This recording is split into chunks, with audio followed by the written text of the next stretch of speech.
சரியா வரலையா? திரும்ப சொல்லுங்க.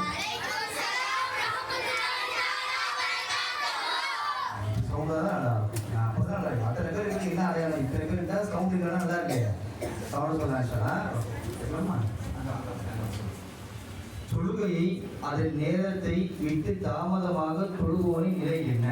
கடுமையான தண்டனைக்கு உட்படுவார். நபி ஸல்லல்லாஹு அலைஹி வஸல்லம் அவர்கள் சுபூ மற்றும் இஷா தொழுகை சிறப்பை பற்றி என்ன கூறினார்கள்?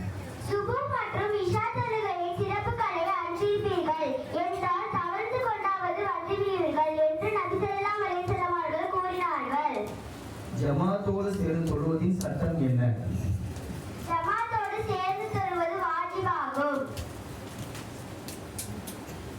இஷா தொழுகையை ஜமாத்தோடு சேர்ந்து தொழுவதால் என்ன சிறப்பு? யார் இஷா தொழுகையை ஜமாத்தோடு சேர்ந்து தொழுகிறார்களோ அவர்கள் இரவில் பாதி நின்றி வணங்கியவரை போன்றவர் என்று நபி ஸல்லல்லாஹு அலைஹி வஸல்லம் அவர்கள் கூறினார்கள்.